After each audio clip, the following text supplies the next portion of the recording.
Eu sou a tua salvação.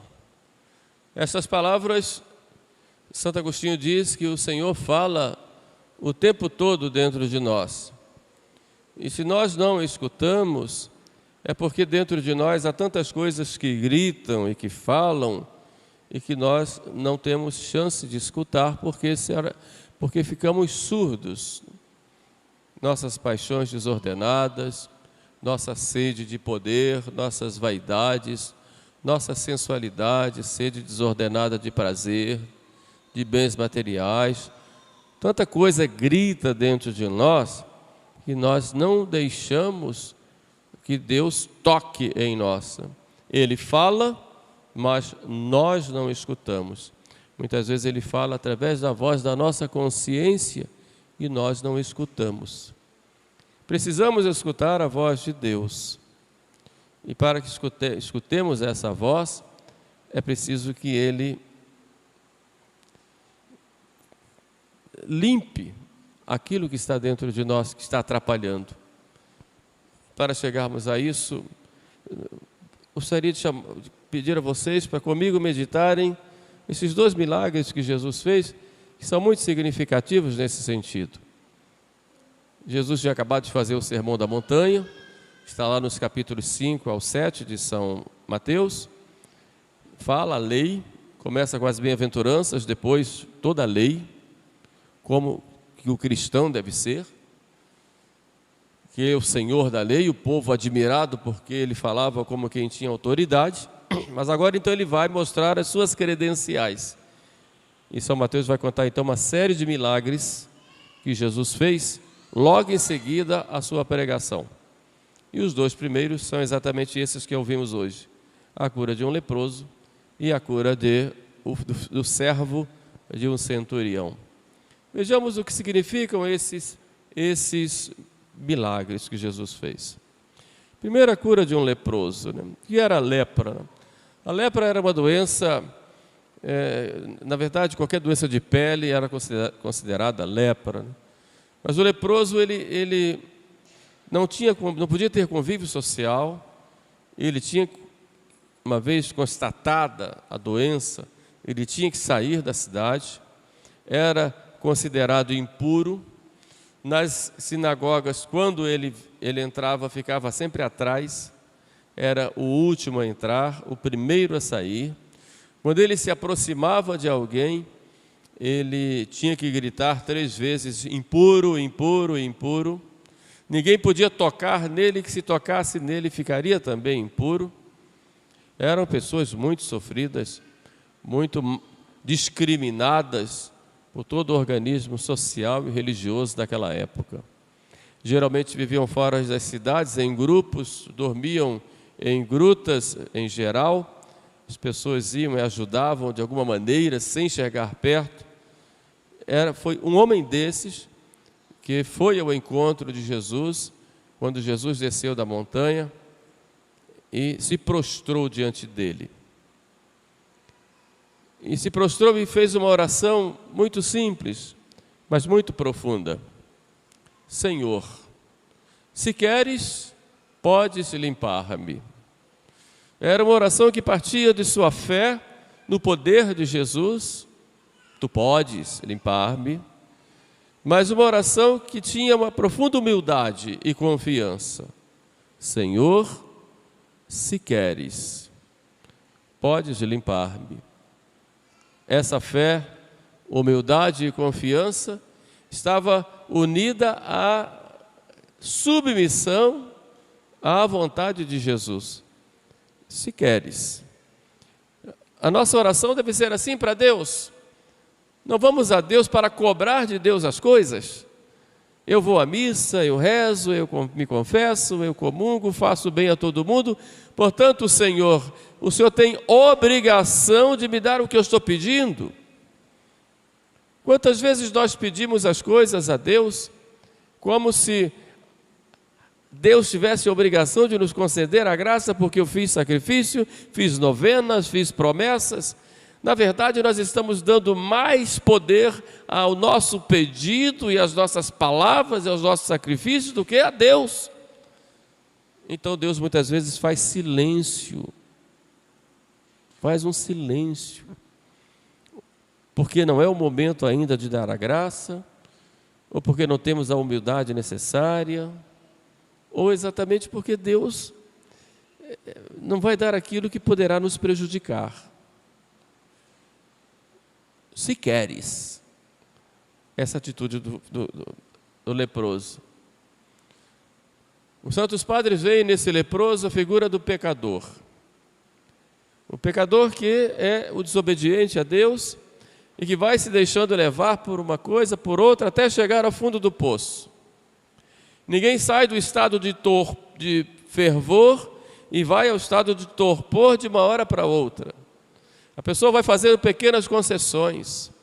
Deixa de rezar, hoje não, amanhã não, ou reza mal, não tem a qualidade na oração que deveria ter, ou vai fazendo de qualquer maneira, ou cheio de preguiça, não alimenta a sua vida espiritual com esse contato íntimo com Deus, já não se confessa mais, já tem preguiça de ir à missa, já não recebe a Eucaristia, e vai fazendo uma concessão num pecado mais leve, isso aqui não tem problema, é muito simples, e daqui a pouco outro menos leve, outro já grave, e vai caindo numa ribanceira, e fica todo machucado, perdido, vai ao fundo do poço, vai se entregando, e os seus pecados se tornam verdadeiras lepras na sua alma. É a figura do pecador.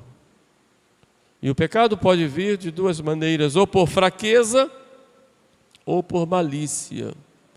Por fraqueza, porque a pessoa luta e quer sair daquela situação e não faz as pazes com o pecado. É inimigo dele, mas por fraqueza cai. E com humildade se levanta. Mas por malícia, a pessoa gosta de estar naquela situação, faz as pazes com o pecado, e muitas vezes quando procura o confessionário, procura apenas para anestesiar a sua consciência e para enganar-se a si mesmo. Porque eu vou comungar, porque eu tenho mais uma espécie de sentimento de culpa, mas não tenho um verdadeiro arrependimento e um firme propósito de mudar. E continua a sua lepra, a sua ferida. O que fazer nessa situação? Duas coisas são muito importantes.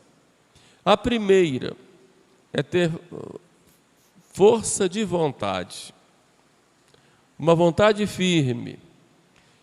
A irmã de Santo Tomás de Aquino, sabendo da sua santidade, escreveu para ele certa vez e pediu a ele que ensinasse para ela como ela deveria ser santa também. E Tomás de Aquino não respondeu a carta. A irmã insistiu, escreveu uma segunda vez, ele também não respondeu. E uma terceira vez, ela insistente, escreveu de novo, e ele então mandou um bilhetinho pequenininho com 2 palavras. Ela imaginando que abria aquele canudo, não? 2 palavrinhas. Estava lá em latim, si vis, que significa se queres. Ela perguntou: o que é que eu devo fazer para ser santa? Ele só respondeu: se queres. Então o primeiro passo para eu vencer os meus pecados, os meus defeitos e me tornar santo é querer. Porque às vezes a gente acha que quer, mas não quer. Quem quer, não quer só o objetivo, quer também os meios para chegar ao objetivo. E se eu quero vencer os meus defeitos, vencer os meus pecados e ser santo, eu tenho também que querer os meios para chegar lá. E tudo depende da graça de Deus, sim, mas Deus faz depender da nossa vontade. Santo Agostinho nos diz: Deus que te criou sem ti, não te salvará sem ti. Onde é que está a minha vontade? Então eu tenho que querer. Quero, mas não quero. Que vontade é essa? O problema é que a nossa vontade é às vezes muito fraca. Muito fraca. Daí a necessidade da oração, como fez aquele leproso. Senhor, se queres, pode limpar-me, porque eu também quero. E Jesus vai, toca nele e diz, eu quero ser limpo. Ao invés de Jesus perder a pureza, aquele leproso foi quem perdeu a impureza e se tornou puro ao contato com Jesus. Assim acontece conosco. Você pode ser o maior pecador do mundo, mas ao contato com o perdão de Jesus, ao contato com uma gota de seu sangue, ao contato com suas palavras, unida à sua vontade, nosso Senhor faz a obra e você se torna o homem, a mulher mais pura. Você tem que querer. A segunda condição é, primeiro, ter vontade. A segunda é ter coragem de ser sincero. É um problema sério, porque nós nos enganamos a nós mesmos muitas vezes. Não temos coragem de olhar para dentro de nós e ver a grande ferida que tem lá em nós.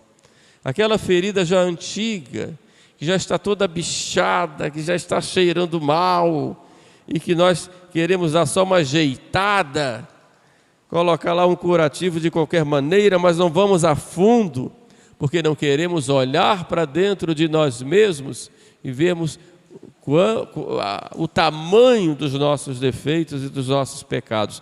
Nós não somos sinceros, não é com os outros, mas não somos sinceros conosco e nem com Deus. Fazemos uma imagem falsa a nosso respeito e não queremos quebrar essa imagem para parecer o real, que é quem nós somos. Então, se eu não sou sincero comigo mesmo, eu não vou me curar. Se eu vou a um médico e chego ao médico e digo ao médico que isso é coisinha de nada, qualquer analgésico aí resolve, eu não vou me curar, se eu tenho uma coisa grave.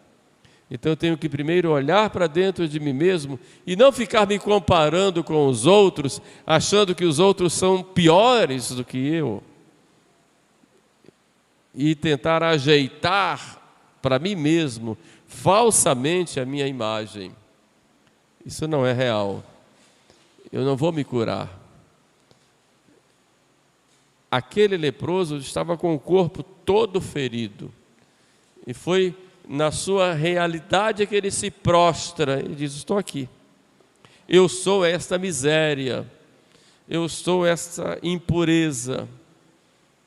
Estou aqui. Mas o Senhor pode me curar.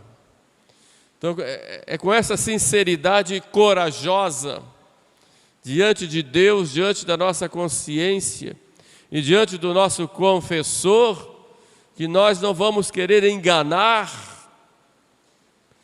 e ali vamos nos abrir totalmente, dizer, é essa miséria que eu sou. É ali que Cristo vai colocar o dedo para tirar aqueles bichos que estão dentro de nós, muitas vezes há tantos anos. Vai doer, vai ferir, porque vamos ter que mudar de vida, vamos ter que romper com algumas coisas, mas é ali que Cristo vai colocar a cura. Vai nos exigir penitência, sacrifícios, uma mudança de vida, mudança de costumes, de hábitos, que nós temos muitas vezes há tantos anos, mas vai ser ali que Cristo vai curar. Eu quero ser limpo. E Cristo curou. Vamos agora então ao segundo milagre. O milagre do servo do centurião. Centurião, o nome já diz, era o chefe de uma centúria, uma companhia de 100 soldados. Cafarnaum era uma cidade relativamente grande, muito movimentada, era um centro comercial, lugar de passagem de mercadores, ali ao lado do lago de Genezaré, indo da Europa para o interior, muito movimentado. Era o centro onde Jesus morava e dali saía para as suas pregações. Lá que morava Pedro, foi ali perto que encontrou os primeiros pescadores, ali que encontra também Mateus, enfim, ali. E esse centurião vem ao encontro de Jesus e vem também fazer uma oração. Só que essa oração não é para ele, é para o outro. Aí já é uma oração um pouco diferente. Senhor, o meu servo jaz em casa paralítico. E Jesus disse, eu vou lá curá-lo. Essa oração é uma oração de fervorosa, que confia no poder de Jesus. Ele nem era judeu, era pagão, mas vai a Jesus com essa confiança. E Jesus disse, eu vou curá-lo. Ele disse, não, eu não sou digno de que entreis em minha casa. Mas dizei uma palavra, o meu servo ficará curado. Eu tenho poderes sobre os meus soldados, eu tenho um poder muito maior. Eu não sou digno. E é interessante que quem entrasse na casa de um pagão também ficaria impuro. Jesus disse, eu vou. Ele disse, não, eu não sou digno. É uma oração humilde. É uma oração de uma pessoa que não está cobrando nada. É uma oração de uma pessoa que está pedindo, está reconhecendo que não merece, que não é digno, de que é frágil, de que é pequeno. Vocês notem que tanto na primeira oração do leproso, quanto na oração do centurião, uma característica é essa humildade. Depois essa confiança, e depois essa fé, eu não sou digno. Mas uma outra coisa muito interessante é que ele vai pedir para outro. Nós muitas vezes pedimos para nós. Choramos diante de Deus querendo as coisas para nós. Mas a oração deve ser uma oração também para os outros. Isso aí é o valor que tem a oração, né, que é feita de intercessão. E a oração de intercessão é exatamente essa oração que nós fazemos a Deus, pedindo não só por nós, mas intercedendo pelos outros.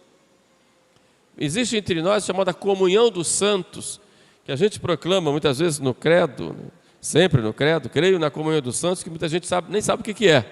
Acho que é o santo que vem comungar, né?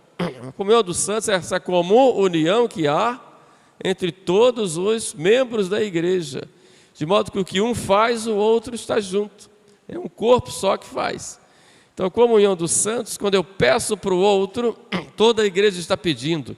Se eu faço uma coisa boa para o outro, toda a igreja está fazendo, todo o corpo. Também se eu faço uma coisa ruim, todo mundo faz também. Quer dizer, há uma participação, porque há um escândalo no mal também, infelizmente. Portanto, a comunhão dos santos, nós participamos de todos os méritos de todo mundo que faz coisa boa. E os santos do céu, as almas do purgatório, que lá sofrem e que precisam de nós, e nós aqui na terra. Essa comum união faz com que nós possamos, aqui na terra, pedirmos uns pelos outros, pedirmos aos santos do céu, pedirmos pelas almas. Isso é comunhão dos santos. E é o nosso dever, nós vivemos essa caridade pedindo uns pelos outros. Estarmos sempre pedindo. O problema é que às vezes a gente pede e uma graça para o outro e não vem. Às vezes a gente pede uma coisa a Deus para que uma pessoa se converta e a pessoa não se converte. Por que será? Existem várias causas. Deus dá a graça, sim. Agora a pessoa pode resistir à graça, porque Deus não obriga. Mas temos que pedir. Nossa Senhora diz em Fátima que muitas almas vão para o inferno por falta de quem reze e faça penitência por elas. Por isso nós podemos pedir. E devemos pedir, orai uns pelos outros, nos diz São Paulo. Mas além dessa oração, nós temos que dar o nosso testemunho de vida. A maior pregação que nós podemos fazer é o nosso testemunho. Testemunho da nossa fé com a nossa vida. Uma família que vive de acordo com a lei de Deus, um homem que respeita a sua esposa, mulher que respeita o seu marido, um casal que cuida bem de seus filhos, que educa os seus filhos no caminho de Deus, que é um casal de fé, de oração, que leva as crianças para a igreja, que procura respeitar as pessoas, que fala a verdade, que procura ser honesto, trabalhar, quer dizer, que pratica as virtudes, faz caridade. É esse testemunho de fé que nós precisamos dar. Esse testemunho arrasta muita gente. As pessoas vão ver, está vendo ali é um cristão, aquela família católica, olha lá. Agora, se nós como católicos damos um contra-testemunho, é a pior pregação que pode fazer. É uma falta de caridade com os nossos irmãos, um contra-testemunho. Nós vivemos hoje um tempo muito difícil, e as pessoas estão apavoradas, muita gente me procura, me pergunta como vai ser no mundo, como vai ser no Brasil, como vai ser. Todo mundo acha que o padre tem uma bola de cristal que já está vendo tudo no futuro. Não tem. Às vezes vem algumas inspirações, mas eu não confio. Espero ver, porque pode não ser de Deus. De qualquer forma, o que nós estamos vivendo hoje, no mundo e no Brasil, e nós vamos sentir isso cada vez mais, não é fruto de algo que aconteceu de uma hora para outra. É fruto de um desvio que vem acontecendo há séculos, desde o final da Idade Média. Um desvio primeiro na filosofia, na teologia, depois vai aos costumes, que vai gerar uma revolução que transformou o mundo, que foi a Revolução de Lutero, na época do Renascimento. E que depois veio uma outra revolução na política, que foi a Revolução Francesa, quando tiraram Jesus do trono. E que depois gerou uma outra revolução, que foi a Revolução Russa, em 1917, que tirou Deus da sociedade, fazendo o Estado ateu. Então, no primeiro, Lutero dizia, Cristo sim, igreja não. Na Revolução Francesa, Deus sim, Cristo não. E na Revolução Russa, nem igreja, nem Cristo, nem Deus, porque Deus não existe. E religião é ópio do povo, porque aliena.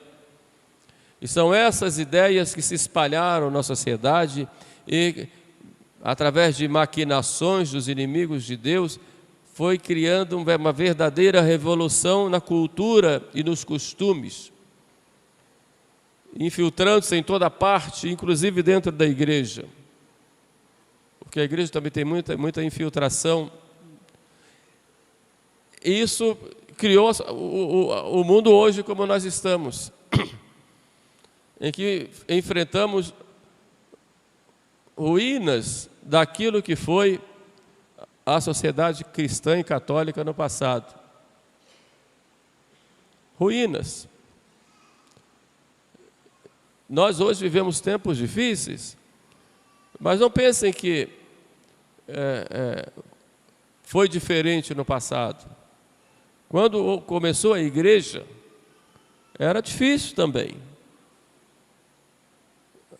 O povo era todo pagão, o Estado era pagão, o imperador se dizia Deus e obrigava todos a adorá-lo.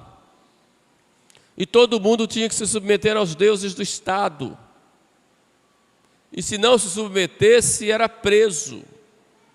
E o combate contra os cristãos foi porque o cristianismo veio mostrar Jesus crucificado e ressuscitado como o único Salvador.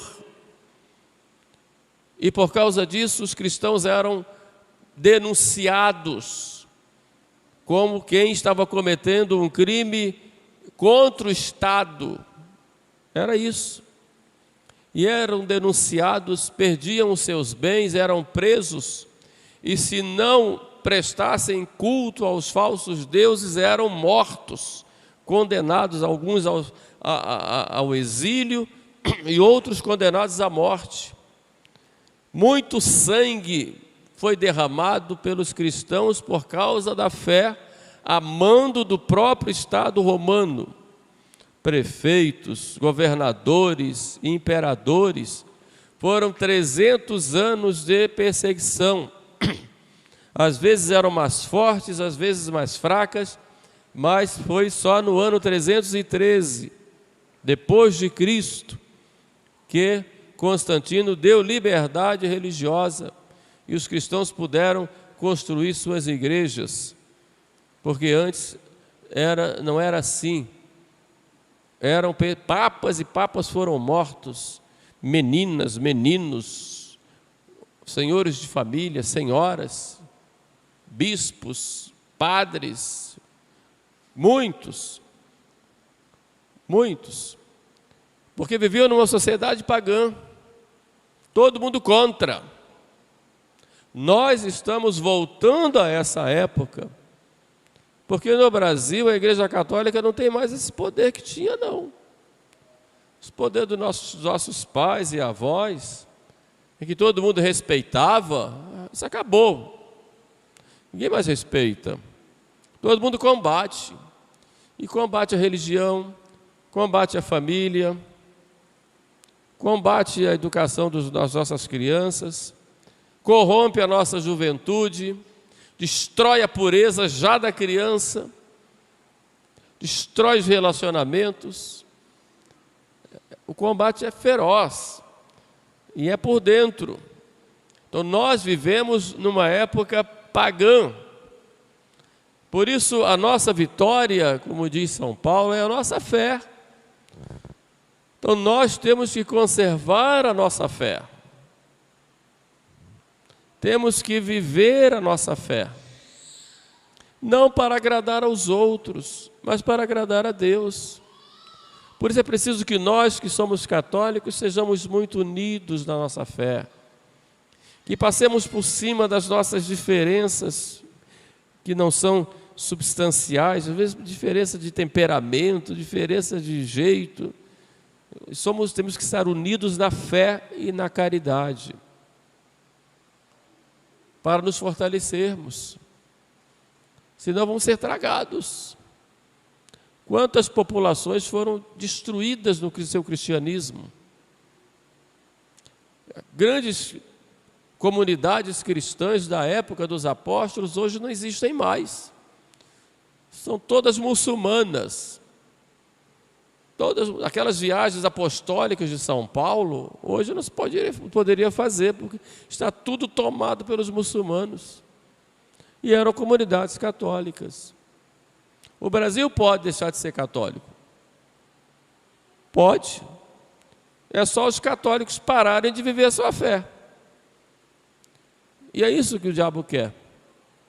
O diabo não quer poder do mundo, a não ser com esse objetivo.